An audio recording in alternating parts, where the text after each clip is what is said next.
오늘 말씀을 보면 오늘 말씀은 예수님이 예루살렘 성에 입성하시고 난 뒤에 일어난 이 두 가지 일을 기록해두고 있습니다. 하나는 무화과 나무를 저주한 이야기가 하나 있고, 그 다음에는 성전을 깨끗하게 만든 이야기가 하나 있고, 다시 이 무화과 나무가 저주한 대로 말랐다라는 이야기가 세 번째 나옵니다. 그래서 무화과를 저주하고 성전을 깨끗하게 하고 다시 무화과 나무가 마른 이야기가 기록이 되어 있습니다. 그래서 이 무화과 나무 이야기 사이에 이 성전을 청결하게 하는 사건이 기록이 되어 있다, 이렇게 보시면 되겠습니다. 자, 그런데 여기서 이 무화과 나무가 저주받은 사건, 그리고 성전을 청결하게 한 사건, 이 이야기가 왜 무화과 나무 이야기 사이에 성전 청결 사건이 끼어 있는가라고 하는 것을 우리는 좀 깊이 생각을 해볼 필요가 있습니다. 일단 먼저 우리가 생각해야 될 게 무화과 나무가 열매가 없었다. 그걸 예수님이 저주하셨다. 이렇게 되어 있는데, 예수님이 예루살렘 성에 입성하실 때가 언제냐면 6월절 전입니다. 6월절 절기 때문에 예수님이 이제 절기를 지키러 예루살렘에 올라가셨고, 6월절 절기 때문에 죄인 중에 한 사람을 내주어야 되는 관례를 따라서 바라바를 이 이스라엘 사람들이 연호하는 바람에 놔주게 되고, 6월절 때문에 예수님이 십자가에 달려서 돌아가셨지만 더 오래 둘 수가 없어서 그 십자가에 매달린 시신을 끄집어내는 이런 일이 있었기 때문에 예수님이 이 고난주간 행적은 6월절 전에 일어났던 일입니다. 그러면 6월절은 언제쯤이냐 하면 3월에서 4월 사이에 6월절이 보통 있게 되면, 이 3월과 4월 사이에 무화과 나무에 열매가 열릴 때냐, 이렇게 생각을 해보시면 무화과 나무는 3월과 4월에 열매가 열릴 때가 아니다.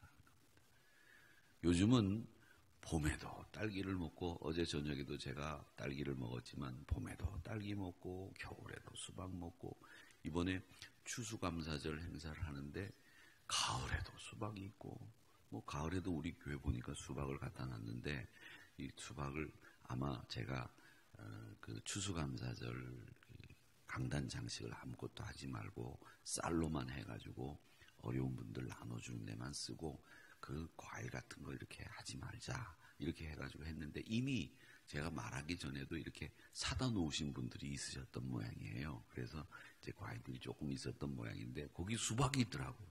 그 수박이 있는데 그 수박을 다 보면서 제가 어떤 생각을 했느냐면, 그 더운 여름에 땀 뻘뻘 흘리고 돌아와가지고 냉수로 이렇게 등목 한번 쫙 하고 난 뒤에 그냥 그 냉장고는 언감생신 그냥 차가운 물에다 담궈놨던 수박 팍 쪼개가지고 그거 한 입씩 물고 척척척척 먹고 시원한 선풍기 바람 아래서 이렇게 착 부채에 붙이거나 이렇게 하면서 한숨 푹 늘어지게 여름 낮잠 한번 자면 그거 참 좋은 거잖아요.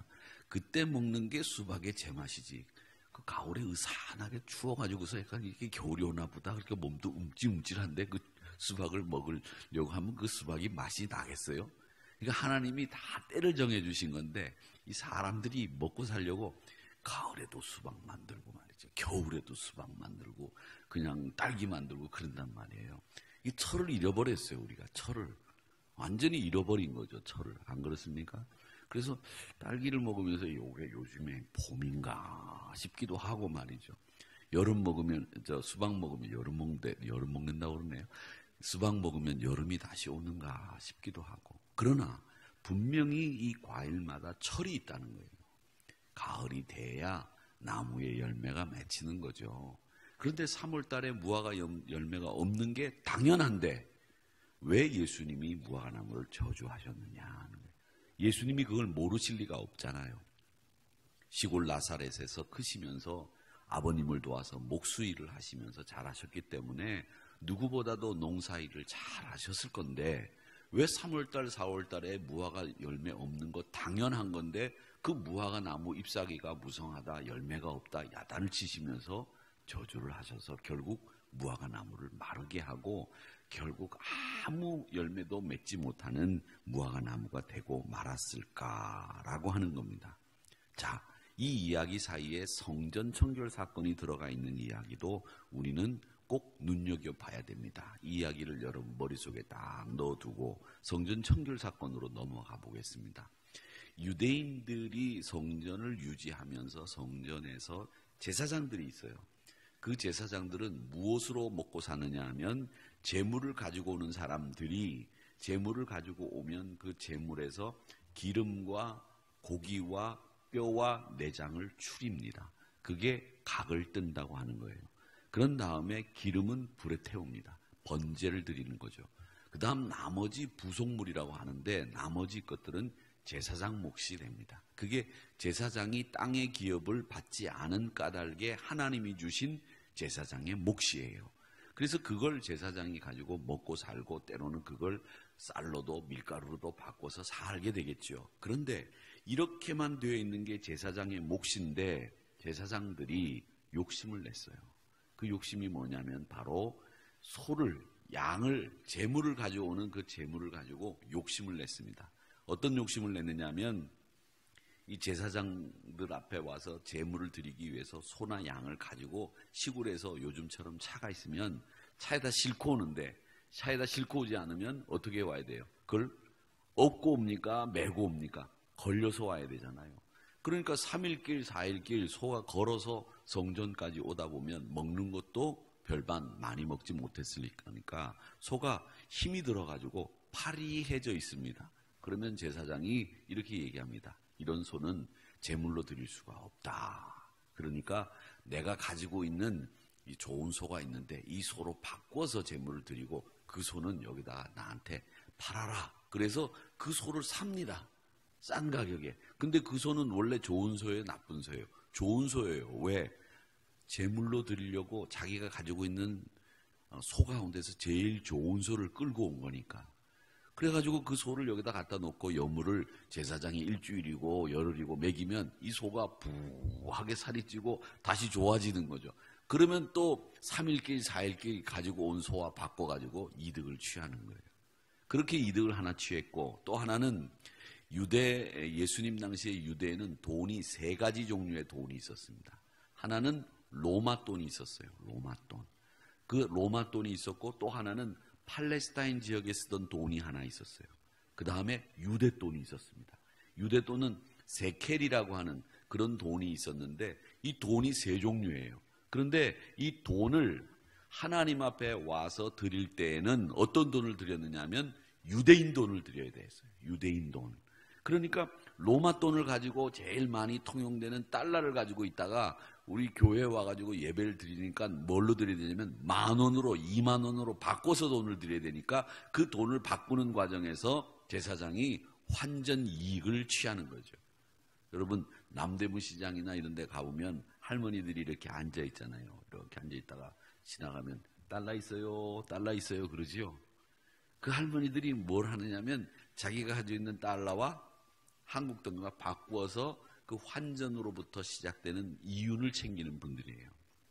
저는 있던 교회는 제가 이 설교하는 거는 예전에 교회 교인들이 다 보기 때문에 전에 교회 얘기를 잘해야 되는데 그 전에 있던 교회는 그 환전을 하는 권사님들이 많이 계셨어요. 그래가지고 선교 여행을 가고 그러면 그 권사님들이 돈을 이렇게 바꿔가지고 가지고 오셔가지고 저희는 환전 걱정을 안 하고 그냥 그렇게 지냈거든요. 그 권사님들이 참 많이 돌아가셨는데 그 왜 2달러라고 하는 게 그 굉장히 유명한 거라면서요. 그 귀하다 그래서 2달러짜리 이렇게 지갑에 넣어가지고 다니고 뭐 그런다면서요. 그걸 넣어갖고 다니면 돈이 뭐 많이 들어온다. 나 그런데 권사님들이 제가 신방 가니까 그 달러 환전하시는 권사님, 목사님 2달러 있어요?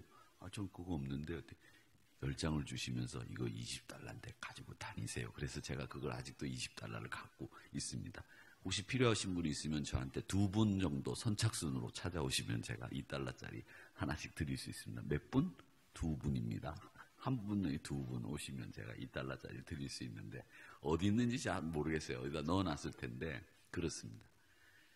그렇게 환전을 통해서 이윤을 제사장이 취하는 거예요. 그런데 그 환전상들이 성전에 기도하는 자리에 쫙 자리를 펴놓고 지나가는 사람마다 호객하는 거예요. 그러니까 교회가 성전이 기도하는 분위기가 아니라 돈 바꾸는 분위기, 재물을 성정하는 분위기, 이런 분위기였단 말이죠. 그러니까 예수님이 들어가셔서 돈 바꾸는 사람들의 상을 엎어버리고 그 재물을 가지고 돈을 얻으려고 하는 사람들을 다 쫓아내시는 일을 하신 거예요. 자, 그런 다음에 예수님이 다시 나오셔서 무화과 나무를 이렇게 보시려고 하니까 베드로가 가가지고 딱 보니까 예수님이 저주한 대로 무화과 나무가 저주를 받아서 열매를 맺지 못하고 말라버렸다라고 하는 이야기를 보고하게 됩니다. 자, 이 세 가지 이야기가 우리에게 주는 게 뭐냐? 여러분 잘 아셔야 됩니다. 각각의 이야기가 다른 의미를 물론 가지고 있지만 이 이야기는 한 가지 이야기입니다. 이 이야기는 무슨 얘기냐면 여러분 제일 중요한 게 성경에서는 성경의 교훈을 주고 있는데 11장 25절 말씀을 먼저 봐야 되는데 먼저 보기 전에 24절과 25절이 이 본문의 내용의 결론이라고 보시면 됩니다. 결론. 그러니까 성경을 볼 때는 참 재미있는 게 정말 기기묘묘하게 이 성경이 딱 아구가 맞아서 돌아가게 돼 있는 거예요. 24절에 보면 그러므로 내가 너희에게 말하노니 무엇이든지 기도하고 구하는 것은 받은 줄로 믿으라. 그리하면 너희에게 그대로 되리라. 이렇게 말씀하시는데 그 전에 뭐라고 말씀하시냐면 산더러 들리어 바다에 던져지라고 너희들이 말하면 그대로 이루어지는 줄 믿어라. 그리고 난 뒤에 25절에는 기도할 때 혐의가 있거든 용서해라. 이 말씀을 하시고 있다는 겁니다. 그러니까 이 이야기의 결론은 뭐냐면 너희들이 믿음만 있으면 산더러 바다에 던져지라 하면 던져지는 역사가 일어난다라는 이야기를 하시고 있는데 이 이야기는 뭘 얘기하느냐면 먼저 무화과 나무 이야기는 예수님이 열매 없음을 이야기하시는 건데 그 열매 없음의 원인이 뭐냐? 믿음 없음을 이야기하는 겁니다. 여러분 왜 3월 달에 무화과 나무 열매가 열려요? 3월 달에 열리는 게 아니라 9월 달에 10월 달에 무화과 나무가 열리는 거예요. 물론 빠른 것은 5월 달에도 열리기는 하지만 더운 여름이라 거기 나라는 그러니까 열매 없을 때 열매 맺지 못하는 것을 보고 이야기하시려고 하는 것은 우리의 믿음 없음을 책망하시는 예수님의 지적이고요. 그 다음에 성전을 깨끗하게 하시면서 성전을 뒤엎어 놓으신 것은 뭘 얘기하느냐면 기도하는 것이 얼마나 중요하고 우리 신앙의 본질이 뭔지를 알고 있어야 된다는 겁니다. 그러니까 그 신앙의 본질을 이야기하시면서 25절에 기도할 때에 혐의가 있거든 용서해라. 이 말씀은 뭐냐면 너희들이 아무리 백날 기도해봐야 소용없다는 겁니다. 사랑이 없고 평안이 없고 용서함이 없으면 너희들 기도하는 거 헛된 거다. 이 얘기를 하시는 거예요. 그러니까 오늘 이 말씀은 뭐냐면 우리 삶에 있어서 가장 중요한 건 뭐냐? 너희들 정말 필요한 것은 믿음이야. 이 믿음이 있어야 무화과 나무가 열매를 맺는 거야. 그리고 너희들 무엇이든지 믿음대로 사는 것이 제일 중요한 거다. 그리고 너희들 기도할 때에 제일 중요한 것은 혐의가 있거든 용서해주고 너희들이 기도할 때 그 기도가 역사하는 힘이 크다. 이 이야기를 하시는 겁니다. 그래서 오늘 이 말씀 속에서 우리에게 이야기하는 것은 그 사람들이 아무리 그 성전을 우리가 기도하는 곳으로 만들려고 하더라도 돈 바꾸는 일로 예물 바꾸는 일로 그렇게 타락시키는 것을 보면서 신앙의 본질이 어디로 갔는지 없어진 그 모습을 너희들이 다시 찾아야 된다는 이야기를 하시고 있는 겁니다. 여러분 신앙이 뭡니까? 신앙이라고 하는 것은 우리가 하나님 앞에서 내가 바로 서는 거예요. 내가 중요한 거예요. 그 내가 바로 서야 우리 세상이 바뀌는 거죠. 내가 하나님 앞에 늘 바로 서기 위해서 믿음 가지고 살기 위해서 애쓰는 건 그게 중요한 거랍니다. 다른 거 아무것도 필요 없는 거예요. 뭐 불이 깜빡거린다고 뭐 교회 들어오는데 불이 안 켜져서 아니에요. 그런 게 중요한 게 아니에요. 덥고 춥고가 중요한 게 아니에요. 정말 중요한 건 내가 하나님 앞에 바로 서 있는가. 이것을 날마다 매일 물어보면서 하나님 저희들이 죄인입니다. 저희들을 용서해 주시고 항상 믿음대로 살게 해 주시옵소서. 그것이 중요하다는 거예요. 여러분 본질을 찾아가는 우리 신앙인들이 다 되기를 주님의 이름으로 축원합니다.